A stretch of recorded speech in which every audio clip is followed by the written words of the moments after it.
Shall we begin? Good afternoon, y'all. First of all, Happy New Year. Happy 2025. It's a new year, yo. I just got up last night. Stood home with my girl, a lady. She was drinking, was eating. We had some food. Was in the balcony. We went up to the roof. New Year's Day, looking at the fireworks, and it was a good time. It was good. I always like to spend my New Year's Day just reflecting, reflecting on the New Year, reflecting on the old year, mostly the New Year, mostly what I'm gonna do, what my plans are, get this workout on. I gotta manage my money better.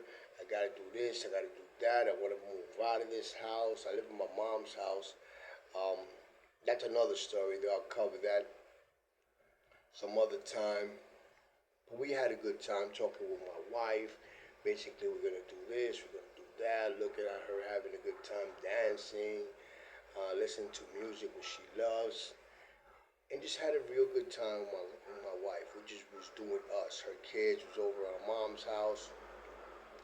Mom already left back to the States a few days ago. So we were just doing us, just basically some us time. So, pretty good time. Basically, a pretty good time. I mean, a very relaxed time, peaceful time. I'm a very peaceful guy. I'm a very at home type of guy. I do like to go out, but sometimes it gets very dangerous. Which brings me to what I saw today the first thing I woke up. I turned the TV on, I look at YouTube, the first thing I see is New Orleans terrorist attack. 10 dead, 30 injured. It's sad. It's sad, and I was just telling my wife yesterday, there's a lot of people that are gonna die today, especially, and I was referring to this country, which I haven't even looked at the news to find out what's happening in this country, because there's always something.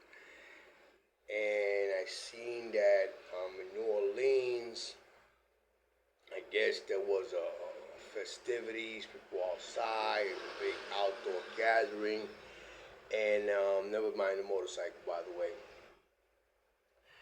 And 10 people were injured. 10 people were dead, 30 injured. Seems like a pickup truck ran into a crowd of people. It's sad because it gets me to thinking. This is the first thing I thought when I seen that. I thought, wow, those people, even though they was outside partying and whatever and drinking and having a good time, I bet you they were also reflecting on what they was gonna do this year, what plans they had, what goals they have for their future. Probably a lot of young people there out of those 10, probably a lot of young people, probably people that got families. Um, and it's crazy, man. It breaks my heart, man, that because of the fact they took that day to go out and celebrate the choices they make to go outside, destiny led them to their own death. And it's crazy how we have such a crazy mentality these days where we don't we don't care about consequences anymore, man. Because how the hell is you? What leads you to just say I'm gonna ram my vehicle into a crowd of people and just kill everybody? And I haven't, like I said, I haven't listened to what happened to the perpetrator or not. I still have to. I just like turning it off. Sometimes those things, they scare me. They're very scary. And because yeah, you think to yourself, what type of mentality do we have that we just decide for no reason? We don't know those people. Those people, they do nothing to us. We don't know them from Adam or Joe. And we just decide we're gonna run over those people just because we feel like it. Just because we feel like it. And it's crazy. And a lot of times it may be people under the influence, but it's something beyond that. It's something past that. It's something else to that. There has to be something else.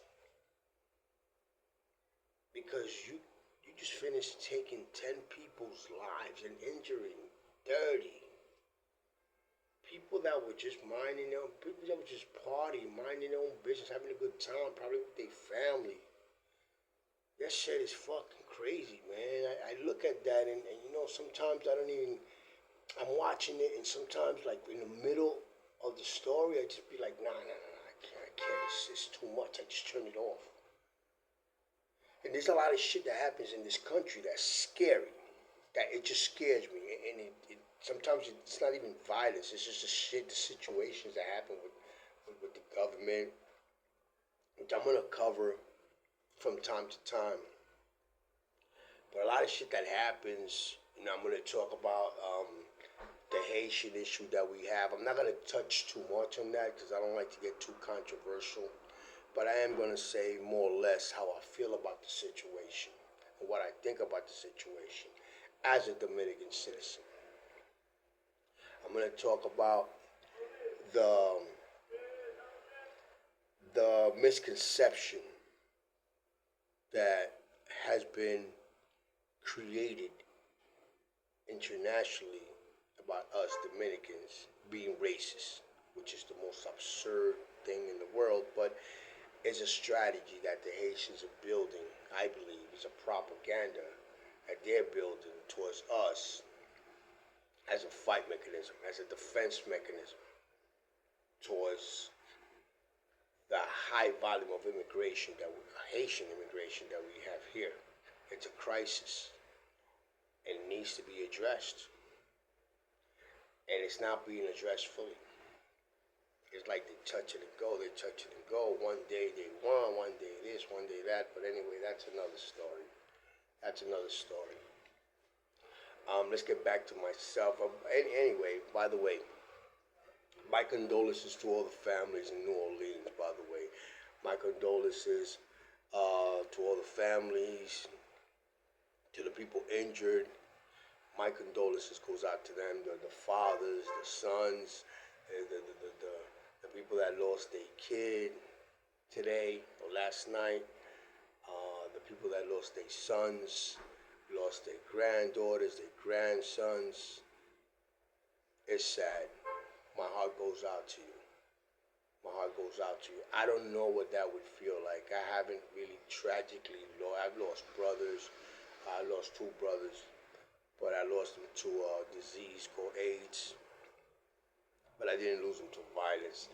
My older brother, I really thought that I was going to lose him to violence because he was crazy. But no, he died of AIDS. He died in prison.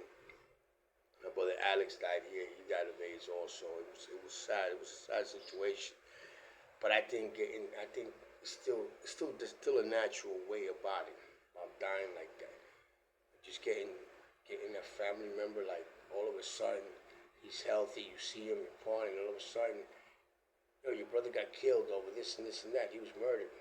It must be crazy. It hasn't happened to me. I had a cousin one time that was stabbed. My cousin was stabbed to death back when I was down in prison. Back in 2002. My cousin Victor. And it was sad. I felt it because I was close to my cousin. I felt it. But it wasn't like a brother or whatever. But it was still pretty sad. It's still a loss. A loss is a loss. And my wife is sleeping. She's hungover. She was drinking.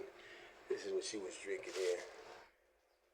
She bought us the label is off. It's called something special. That's what she was drinking with some tonic water. I got these lollipops. There's weed lollipops for my man Jay. Shout out to my man Jay if you're listening to this video. And I got a little buzz off of it. I don't know why I didn't get the munchies though. I got the munchies late. I got the munchies, so I ate a little bit. I was eating some lamb with some broccoli. Trying to do it right this year. I'm not gonna go keto fully, but it's gonna be somewhat like keto. I'm gonna focus more on the protein. I'm gonna focus a lot on the protein. I gotta do something with my diet. You know, I gotta do something with my diet. I gotta work on my diet. See, reflecting on the new year, part of reflecting on the new year that I was doing was my diet, my body, my health. I'm 50 years old. I'm gonna be 50 years old this year. So I definitely gotta focus on my health, yo. It's very important that I focus on my health. And I'm planning to go on Saturday back to the gym. My schedule in the gym is Saturday is when I call it's like my Monday because I work in the mornings from 8 to 4. After I work on that Saturday, I don't usually eat during those. There's not 9 hour shift, morning shift. I don't usually eat. What I do is I sleep. I sleep during the break, and then I just fast. Then I go. Then after I finish working, I drink my coffee. I drink my coffee with coconut oil, and a little bit of honey. Then after I drink my coffee, I get up, get my gym gear on, and head out to the gym. I usually do 2 hours. 2 hours. I always do a full body workout because I work out only 4 days a week. I'm gonna just keep it that way. I was planning on changing it and doing like certain body parts every day or every time I go. Every time I go. But no, I'm gonna keep it the same. I'm gonna keep basically the same routine. I'll amp it up after a while. But I was doing good. I was going good. It's just I took that little bit of hiatus because my mom's was here. My mom's was kind of stressing me. So it's not good to go to the gym when you're stressed. It's not good to go to the gym when you have a lot of shit on your mind because it's just not gonna work out. It's like going to the gym without having a good day's sleep or a good night's sleep. It's not good. You might as well just use that time you're gonna use in the gym. You might as well use it to sleep. Believe me, you'll be better off. You'll be better off. Like I said, like they said that I seen it in a video where somebody said that extra time sleeping is the same thing as getting a free testosterone fix. I heard that somewhere in a YouTube video, and I totally agree with that because going to the gym when you haven't had good sleep, it's just a waste of time. You're wasting your time, basically, completely wasting your time. I plan to do a lot of fasting, but regulated fasting, not all the time. Not all the time. I got the casein I showed you on the last video. That's gonna be for some nights, especially when I work out. I'll have my meal on Saturday after I get out the gym. Focus on protein. Then that night, I'll have a protein shake, specifically casein, at night. But then Sunday I'll do the same thing, the same exact same work. I got the same work schedule. Normally, then Monday I work 10 to 7. I take it off that day. I don't like to go. I get off at 7 p.m. our time, but I don't like to go at that time to the gym because it's packed. So it becomes a waste of time. All you could probably do is a little cardio. All the machines are taken, and it's hectic. It's hectic on those days. Tuesday, wake up in the morning. I'm off on Tuesdays. Tuesday I go to the gym. I'll do what I gotta do. Like for example, I've been going to the dentist every Tuesday. I always do a dentist appointment. Gotta work on my teeth. That's something else. So Tuesday I usually go to the gym. I go whatever I gotta do. And after the gym, I always shoot to the dentist. Dentist appointment, will come home, relax, eat. I always eat after the gym and then go to the dentist. Wednesday, my wife is here. She's off, so I spend a little time with her. We have plans on going to the gym together and making some videos also in the gym. I told her, listen, I'll record you, you record me, and just trying to get as much content as we can. Um, and that's basically it, yo. That's basically it. Thursday, the same thing, 10 to 7, I take it off. Friday, I take it off because I work 10 to 7. What I'm going to do on those days also is, I plan to do is, after I get off at 7, make my meals. I plan to prepare my own meals because wife is working. I want to take that. I don't want to be pushing that on her, that she has to be cooking for me because I want her to have time. She works nights. So when she gets up, she usually cooks for me. Cause I start at 10. So she cooks for me before she leaves. But I want to stop doing it. I want to cook at night when I'm going to eat the next day so that she can get up and cook for her if need be. So that she can get up and be able to do her thing in her gym.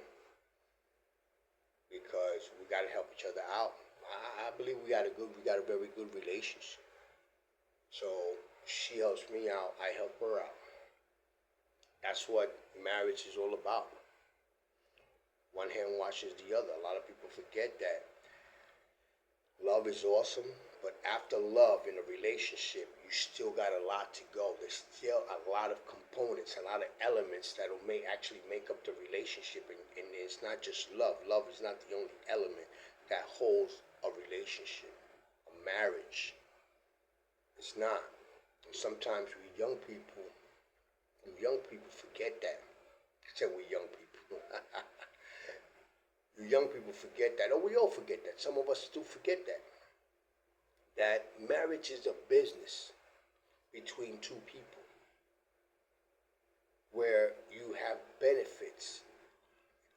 If the benefits are not falling your way, no matter how much you love that person, you need to reconsider the elements. Are the elements there? Are the rest of the elements there? Because love it's not the only element that makes up a marriage or a relationship.